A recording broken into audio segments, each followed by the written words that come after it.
Hello, beautiful souls. Erica here. Today, I am a quantum healer, a coach, a supporter, a light worker, all of the above.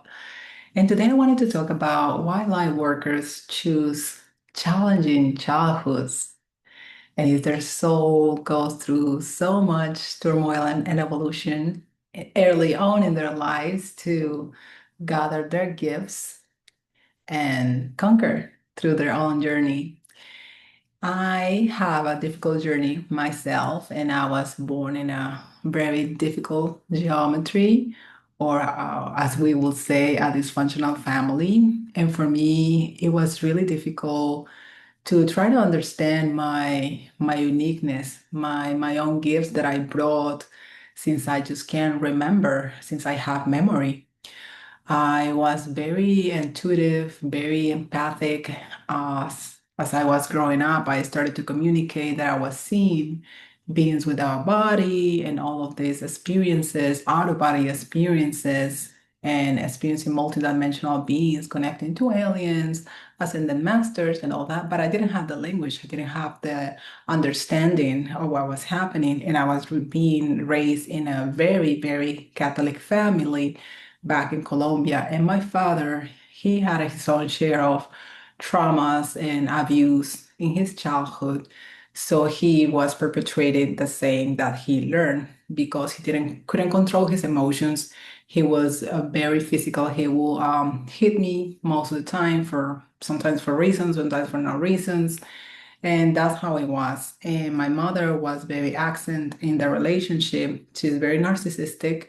And I didn't grow up like so connected to her for so many years till I grew up and started trying to develop a relationship. But I found out that the best for me will be to create some sacred boundaries to keep my sanity, keep my balance, and keep my space. I some things that I have discovered through my own spiritual awakening, through my own journey is that we do have a spiritual soul contracts with these beings, with these spirits that we call parents and relatives and so on, because they're part of our path. They're part of that remembrance for us to through chaos, through all of the illusion, through all of the polarities, through all of the pain, go back to our knowing, our hearts, our essence. And through all of that is that we find ourselves through the turmoil, through the difficulties. Unfortunately, that's how we remember our own core essence.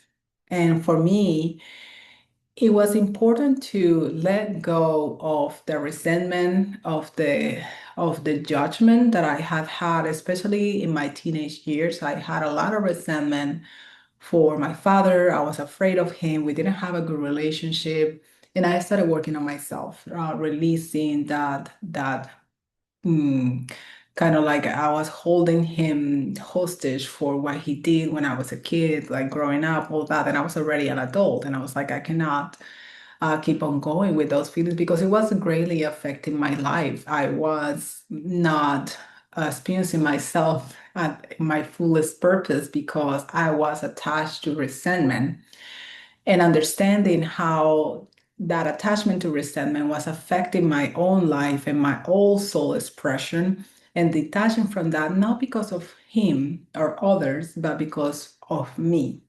When I had that understanding that it had to go through me as me first, in order for me to experience a level of freedom, of liberation from all the pain, from holding him in my mind as that person, and just understanding too that as we grow, as we understand better and have bigger awarenesses, we also change. And he did change later in his years, and we had a better understanding and communication.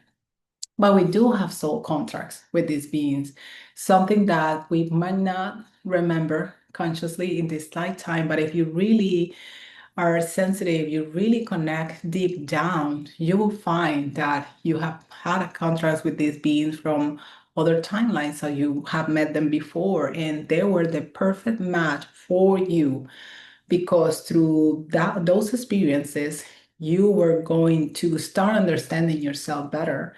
And for me, it worked because I started questioning a lot of things and I started quieting the noise outside of myself and going inwards. So all the things that were happening that I was experiencing really got me thinking that it all started with me, that it all somehow was going back to me.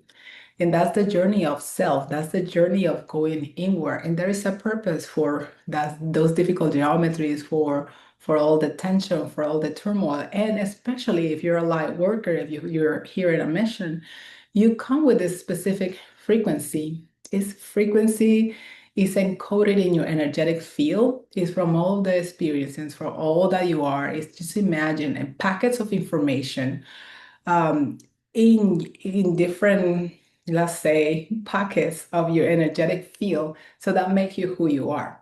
And throughout your life, you can gather your own truth, your own codes, your own information that is already there in that field.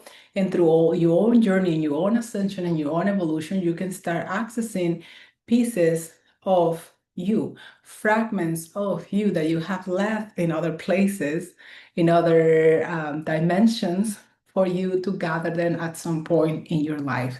So we do have that childhood trauma because it required us to start working on ourselves first, in that healing toward our own body, our own sanity, our own emotional self, before we can start working with others. And any healer will start their journey because of their own experiences, their own pain. Imagine if you were born in a family that everything was great and happy and perfect and everybody loved you. And if you're a light worker, that would be strange because you wouldn't have that innate need to support others, to keep working on yourself, to keep evolving, to heal the planet, to heal yourself, to educate, to teach, to emit that frequency. And it's a little bit challenging because now we see more and more souls, newer souls coming to this paradigm that they don't have that much baggage, that they don't have to learn their lessons through pain, through so much suffering, through so much adversity to remember who they are. Because again, going back to their frequencies, their blueprint, their encoding doesn't need them to go through all of that for them to remember. They remember as they are. They come into the vessel and they have that certainty, that confidence of who they are. And they're not gonna spend time, following orders or following what you're telling them to do and be this person and be that person and put them in a box. You're gonna have a real hard time trying to put these new souls in a box and bring them so much turmoil because they come equipped to shake it off really quickly and transmute it and move on much, much faster than us older souls that have been here for some time and had accumulated a lot of trauma, a lot of wounding, a lot of all those codes that make it a little bit difficult to find ourselves and meet ourselves and our destiny. And the Lightworkers mission is gonna come. It's destiny. It's gonna show up. It's gonna be in front of you, and it's gonna keep showing up until you surrender to it. And what I mean by that is that you might have a profession that is so separate from your original blueprint, and you're gonna have existential crisis of like, wait a minute, like I have the money, I have the accolades, I have all the things, but I'm just not happy and content. I feel that I don't have purpose. And the key for your mission is finding that joy, finding that purpose within what you're doing. And it doesn't have to be being a healer or supporting others. I have served clients that are in so many different professions, and through whatever that they do, they are feeling that contentment. They are emanating from that feel of overjoy and abundance and gratitude. And it's just so beautiful because, as I always talk about, and if you're new to my world, I talk about the quantum soup that we all live in a quantum field or a soup, and we're all ingredients to the soup. And depending on where you are in the world, you are in these little pockets of collective consciousness or quantum, different quantum soups. You're the people that are more proximate to you, your friends, your neighbors, your family. And it's like you are all ingredients to this soup. So imagine if somebody's more salty or sweet or more sour, at the end, it's going to affect the final taste of this soup. So this is how it is. I make it very simple for people to understand how things work because frequencies and energies are contagious. It's a thing. It is real. They're invisible. And those of us that are more kinesthetic, more sensitive, that we don't apply just the senses that we know, where we apply this extra sense, we can tap into and read the fields and get more information and more knowing in the field. But if you don't know, you still receiving, you still participating in. And it's like what you bring to the soup, your beingness with your own field, you're sharing it with everyone around you. And when you are in this spiritual growth and your spiritual journey of growing or expansion or higher awareness, higher levels of consciousness, you are emanating that and you are contributing that to the field. And so that's why my clients tell me, like, they go to work and people are like, what are you doing? You're so bright, you light up, like, where are you going? What's going on? And it's like they're emanating, they're being the field. So that's what it takes, you know. And my clients know that this work is not for the faint of heart. It has parts that we need to really see with the discomfort and understand the painful aspects of us to really understand all of us, because there is a lot of information on those painful parts that some people like to find distractions or escapism to avoid going deep and really understanding the gift that the difficulties and the challenges bring, because that's how we get to know ourselves more deeply. That's how we get to know our purpose, our mission through that pain, through that suck. And I've talked a lot about embracing the suck. I'm like the queen of embracing the suck because I don't have any resistance. I drop the resistance to the chaos and the difficulties, and I just lean in and I trust that there is a lesson, there is a gift for me there. There is something for me to learn from that experience. And it's just magical how if you approach it in that way, because the exact polarity or that pain and that turmoil exists right there simultaneously in the quantum field, all that is, all the possibilities. It is there. There's a gift from you for you, but you really have to just open up and be there. So I invite you to, if you're finding a lot of resistance, because I've been there, everything that I teach, I embody, I've been there, I know how it is, or holding to resentment or asking yourself, why do I have the parents that I have? Or why do I have the partner that I have? Why do I keep attracting these relationships that are toxic, this, toxic, that? And it's really an opportunity for you to go deep and start seeing where this constriction, this trauma, this wounding happen. Sometimes we acquire it through the lineage, through the mitochondria, through our ancestors that we haven't even met. And sometimes it comes from wounded fragments of us in other timelines that is like, okay, there is something else that you didn't really fully heal. So it comes back again as an opportunity for you to overcome it. And sometimes it also is imposed. I have experience, and this is another topic for another time, with people having alien implants and all of these things.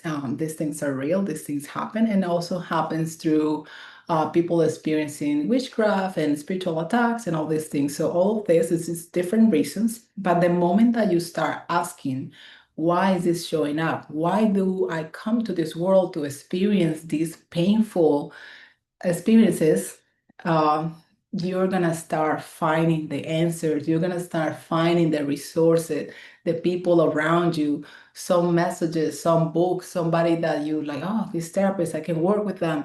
Or something that is really going to help you start getting your mind and your perception out of victimhood, feeling like, oh, why this is happening to me, like happening through me, as me, and I am the driver of my life. And I, as a co-creator of the universe, I designed that experience for me to learn from. So I really wanted to come here and explain a little bit of why do we come to these challenges in the first place, and how we can really overcome it as we lean into the pain, to the shock, to the gift that those experiences have for us. And I also have an invitation. This Saturday, I'm going to be hosting an incredible experience. It's all going to be about frequencies. It's all going to be about remembering who you truly are. And it's radical remembrance, your journey back to embodied confidence. And this confidence is from knowing who you are at a deep cellular level of your light, of your original blueprint. So it's not gonna be me telling you this is what you gotta do. It's just me emitting from my own field for you to tap into your own and discover what is there for you, what gives you bringing, what is that you can remember. And of course, this is not going to show up all in one day. You guys know that this work, it takes some time depending on where you are in your journey and spiritually, but it's so transformative. And this event is free.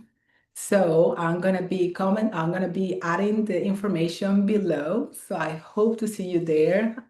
Please sign up. I don't do many of these events often, and I don't repeat events. So really making an opportunity for you to sign up. And if you want to learn more about upcoming events and more information like this, please subscribe and give it a thumbs up and help my little channel grow and reach more people.